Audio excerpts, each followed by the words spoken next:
besties, welcome back to the channel. I'm so excited to film this video right now. In fact, I waited 5 whole years to film this video, and I'm so happy that the time has finally come for me to do this. So you guys are aware that I moved to the UK 5 years ago, and my husband is actually 5 years in the UK as well. So we are due to apply for our indefinite leave to remain. In this video, I'm going to be showing you guys a step-by-step process of how to apply for your ILRO and also how to apply for ILRO for your dependents. So don't go anywhere. I'll be right back.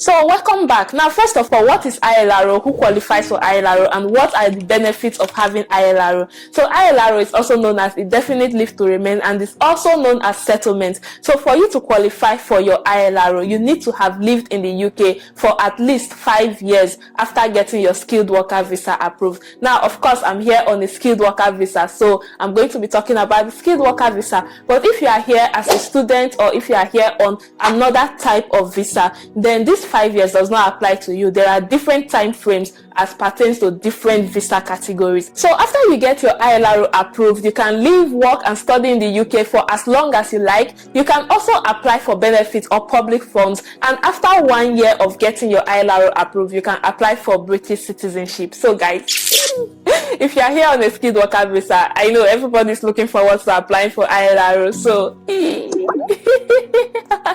okay, let's go on with this video. So the best time for you to apply for your ILRO is actually 28 days before the date you came into the UK. Now, there are some people that will say you can apply for your ILRO 28 days before the date that your visa was issued, but guys, this is from the UK government website, and it's saying the earliest you can apply is 28 days before you have been in the UK for 5 years on a qualifying visa. So I know there is something like the ILRO calculator, and you can actually calculate it, and when you calculate it, it will actually say that you can come into the UK 28 days from the date that your visa was issued. But guys, you know me, I like to be safe, so I'm actually going to be doing this application 28 days before the date I came into the UK. So I'm not going to be looking at that date that the visa was issued, because guys, if you get it wrong, if you apply before you are due to apply, your money is gone. And that brings me to the cost of ILRO. Now, ILRO costs £2,885 per person for a standard application,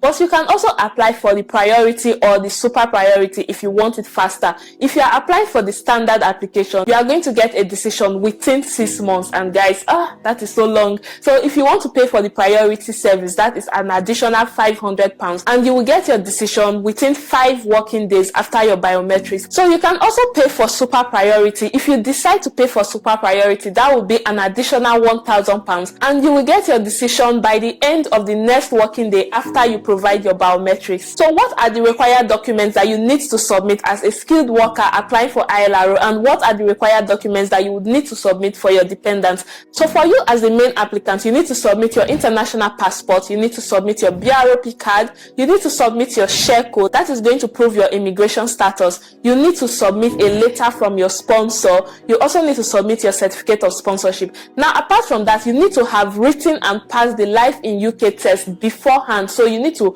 pass it, have your unique reference number before you even go ahead to do this application. Now, for skilled worker visas, you would also need the English language test. But because we are nurses, I'm a nurse. If you are watching this video, you are most likely a nurse. So for nurses coming to the UK, we already passed the English language test as part of the NMC requirements to register as a nurse in the UK. So because of that, you are exempted from taking the English language test. So if you are a nurse watching this video, you don't need to take another English language test for you to apply for indefinite leave to remain. So apart from that, you also need to upload your 1 month pay slip and also a bank statement showing this amount in your pay slip entering into your account. If you cannot show this amount in your bank statement, that bank statement is going to be rejected. Now, enough about you. Let's talk about your dependents. Now, I'm applying with my husband, so I'm going to be talking about the required documents that is needed for your partner or your dependent, that's your husband or your wife. So if you are going to be applying for your children, you need to go to the UK government website to look at the required documents for your children.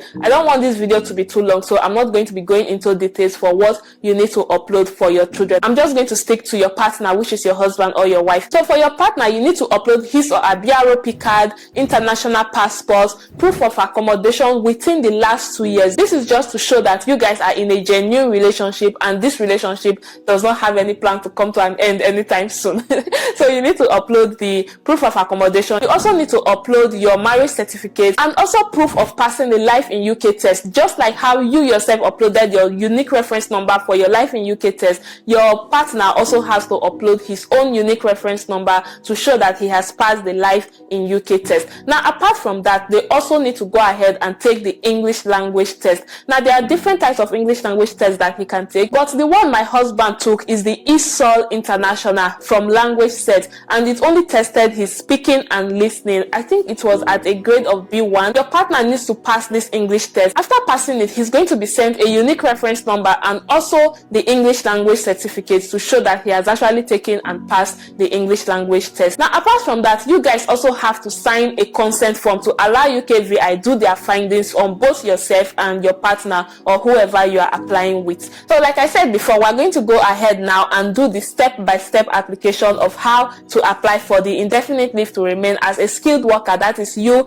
as the main visa holder, and also for your dependents. So if you go to the UKVI website, the Home Office website, I'm going to leave the link to this in the description box, so you can click the link in the description box to start your own application. So first of all, you need to go online and create a UKVI account. Now, after creating the account, they are going to send you a link that you need to log in. So every time you want to access your application, you need to log in through the link that is going to be sent to your email. So when you get that email, I want you to start that email so that you can always go back to it every time and you won't delete it by mistake. You're going to start with your personal information. So this first part is to just fill in your personal information before you go into the main application. So let's say I'm going to be filling in my own because I'm the main visa holder. So I'm going to start with my own application. My title is Mrs. I came into the UK as a Miss. I got married and then changed my name, but I started changing my name in July last year because after getting married, I did not change my name immediately because there were so many things to change. I had to change my driver's license. I had to change my, in fact, there were too many things to change. So I just recently started changing my name because I didn't want my ILRO to be approved with my maiden name. Like, it's time for me to change to my husband's name anyway. So you'll see that in this application, I'm using my husband's name and not my maiden name. So guys, I'm actually going to film another video showing you guys how to change your name from your maiden name to your husband's name in the UK, because I know that there are so many of you guys right now that came into the UK single, went back home, got married, came back, but don't know how to change your name. So you are still using your maiden name, or there are some people that just want to use it out of, personal preference, but now you want to change your name to your husband's name and you don't know where to start. It's complicated, guys. I know. I know. So I'm going to do a separate video about that, and I'm going to show you guys what I did. So let's just go ahead with this application because this is already taking too long. So title is Mrs. Given name Scholastica, family name is there. So other name refers to your maiden name, right? So that is what I have here. Why have you been known by another name? Marriage or civil partnership?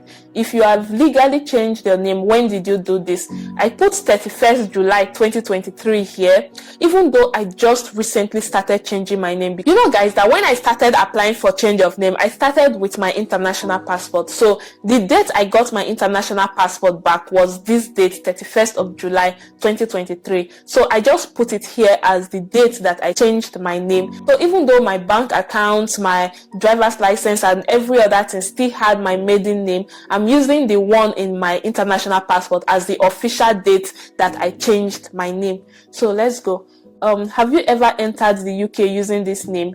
They are referring to my maiden name. Of course, I came to the UK as a single with my maiden name. So yes, in addition to the names already provided, are you now or have you ever been known by another name? This is no. So this part is just personal information anyway. They are going to ask you for your email address. Now, can we use this email address to contact you? The answer is yes. Provide your postal address. That is my current home address. Is this where you live? Yes. When did you start living at this address? That is December 2022. Now, what is your sex as shown in your passport or travel documents? Female. What is your relationship status? I'm married. Now, let's go on to the nationality details. Country of nationality is Nigeria. Country of birth, Nigeria. Place of birth is Agbaroto. Date of birth Do you have a valid passport? Yes. Passport number is there. Issuing authority is London, UK, because I renewed my passport in the UK. So issuing authority is London, UK. Issue date is 31st of July 2023 and expiry date is 30th of July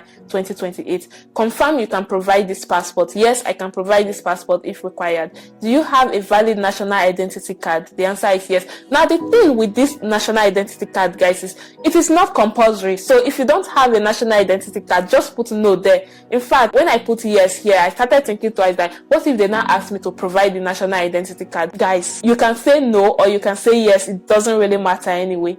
Now, do you currently hold or have you ever held any other nationality or citizenship? The answer is no. How many days, weeks, months, or years have you lived at this address? That is 14 months. What is the ownership status of your home? I rent it. Provide your telephone number. That's my current telephone number. Where do you use this telephone number? It's for use while in the UK. Now, since you first entered the UK, have you had any absences from the UK? Yes. Now let's talk about these absences. So for you to actually qualify for indefinite leave to remain, you must not have lived the UK for more than 180 days in any 12 months period. So those of you guys that are into travel here, travel there, one day here, one day there, you guys should be aware. Make sure you don't spend more than 180 days outside the UK in any 12 months period in these 5 years that you are going to be in the UK. If you do that, then you are no longer qualified for ILR. I just wanted to draw your attention to this, guys. So let's continue. Since you first entered the UK, have you had any absences from the UK? Yes. Have you ever been refused a visa for the UK, deported from the UK, removed from the UK? Of course, no. Required to leave the UK, refused entry at the UK border? No. So let's talk about my travel history. Have you ever been refused a visa for any country other than the UK, deported from any country other than the UK, removed from any country other than the UK, required to leave any country other than the UK, refused entry at the border of any country other than the UK? The answer is no. Other history. In either peace or wartime, have you ever been involved in or suspected of involvement in war crimes, crimes against humanity, or genocide? The answer is no. Have you ever been involved in, supported, or encouraged terrorist activities in any country? The answer is no. Have you ever been a member of or given support to an organization which has been concerned in terrorism? The answer is no. Have you by any means or medium expressed views that justify or glorify terrorist violence or that may encourage others to commit terrorist or other serious criminal acts? The answer is no. Have you ever engaged in any other activities which might indicate that you may not be considered to be a person of good character? The answer is no. Now, immigration history. When did you first enter the UK? 5th of April 2019. What evidence will you provide to support the reason for all your absences from the UK and Crown dependencies? Now let's see. For me, I said I'm going to provide passport stamps from immigration officers in the passport. Now, obviously, I already changed my passport. I renewed my passport, like I said earlier. But my old passport that I used to travel back to Nigeria had the stamps that were stamping me out of the UK, and then the stamp stamping me back in Nigeria, and then back in the UK when I returned. So I photocopied those parts of my passport and then submitted them as proof of leaving the UK. Now, let's continue. Have you spent any of your 2, 3, or 5 year continuous period with leave to enter or remain in the Crown dependencies? The answer is no. Guys, I'm not going to go too much into this because I think this video is already becoming too long, but you can just go online and Google Crown dependencies and then you'll be able to know what the Crown dependencies are. Which countries did you visit or travel through when absent from the UK and Crown dependencies? Nigeria. When did you leave the UK and Crown dependencies? 9th of March 2021. When did you return to the UK and Crown dependencies? 29th of March 2021. What was the reason for this time spent outside the UK and Crown dependencies? So I traveled back to my home country, Nigeria, to have my traditional marriage ceremony, my wedding, and to spend some time with friends and family. Convictions and other penalties. At any time, have you ever had any of the following in the UK or in another country? A criminal conviction, a penalty for a driving offense, for example, disqualification for speeding or no motor insurance, an arrest or charge for which you are currently on or awaiting trial, a caution, warning, reprimand, or other out-of-court penalty? The answer is no. A civil court judgment against you, for example, for non-payment of debts, bankruptcy proceedings, or antisocial behavior? The answer is no. A civil penalty issued under UK immigration law. So for all of this, no, I have never had any of this. Now they are going to talk about your sponsor. So what is your sponsor license number as shown on your certificate of sponsorship? So guys, I actually had a little problem with this particular question because the company that brought me to the UK is different from the company that I'm currently working with now, even though I did not change job. So I did not get a new certificate of sponsorship because this current company that I'm working with now took over my old company that brought me to the UK. So I'm still in the same workplace but different employers, but I'm still using the same certificate of sponsorship from my old employer. So for me to get my sponsor license number, because remember, my certificate of sponsorship that I currently have is the one from my other employer that brought me to the UK. But when I tried to put that number in this application, it kept showing error, sponsor not found, sponsor details not found. So I had to call my current employer and ask for their sponsor license details, and that is what I put here. So in case you are in the same shoe that I am, in case we are in the same boat, paddling the same canoe, you can send a message to your employer to ask for their sponsor license details. Have you previously lived in a country outside the UK, including your country of birth? The answer is yes. Country you lived in is Nigeria. Date you lived there is from my date of birth, of course, 2nd October, and date you lived there too is 4th of April 2019. So lived there. I was born and raised in Nigeria. I lived there with my family until I relocated to the UK to work. Now, current status. What is your current national insurance number? You put it there. UK immigration status. Do you have a visa, leave to enter or remain, or other permission to be in the UK? Yes. My immigration status is I'm a skilled worker visa holder. So yes, I have it there. What is the end date of your most recent visa, leave to enter or remain, or other permission to be in the UK? That is 31st of December 2024. So guys, if you have your BROP card, you need to go and look at your BROP cards to see what date is there. I know most of the BROP cards now that have been issued, they are all going to expire in December 2024. But in case your own is not saying December 2024, don't assume. Just look at your BROP card and then put the date that is in your BROP card in your application here. So let's talk about the biometric resident permit details. Are you able to provide a biometric resident permit card with this application? Yes, and it is valid. Place of issue is the UK. Enter your permit number. If you go to your BROP card and you look at the top end of it, you'll see your permit number there. So that is what you need to put here. Now, issue date is 5th April 2022 because this is the day I renewed my visa. So guys, you know, you have to stay in the UK for 5 years. The first visa I got was for 3 years. After 3 years, and then I had to extend for another 2 years. So my current BROP card is from 5th of April 2022, and then expiry date 31st of December 2024. Now, knowledge of language and life in the UK. This is where the Life in UK test comes in place. So have you passed the Life in UK test? The answer is yes. Enter your Life in the UK test unique reference number. So that's this long blah blah blah. I just put it there. So your home and finances, standard occupation classification code. Now there are different occupation codes for different occupations in the UK. If you go through the shortage occupation list, actually it's no longer called the shortage occupation list. It's now a salary immigration list. If you go through that list, you'll see that different occupations have different occupation codes. So you need to go through and look at what the occupation code is for your profession. So my own is 2231, so I'm going to put it there as a nurse in the UK. Now current rate of pay is there, weekly hours worked. I work 39 hours, so it's there. Are you on maternity, paternity, shared parental or adoption leave? And the answer is no. So this is where my own application ends. And then the next application is for my husband, which is my dependent. So if you remember guys, in the beginning of this video, I said I'm going to show you how to apply for your ILRO as the main visa holder and also for your dependent. So in this video, I'm not going to talk about the dependents right now because I can see that I have filmed this video for too long. I'm going to be putting this second information in a second video, but don't worry, I'm going to be releasing the second video very soon. So guys, if you have watched this video to this point and you're not subscribed to my channel yet, what are you still waiting for? Please hit the subscribe button below and the notification bell so you'll be notified when I drop more videos like this. And if you are new here, hello, my name is Scholastica. I'm a registered nurse currently living and working as a nurse in the UK. And if you stick with me in this channel, I'm going to try my best to answer your questions about how to relocate abroad. So until next time, stay fabulous. I love you guys. Bye.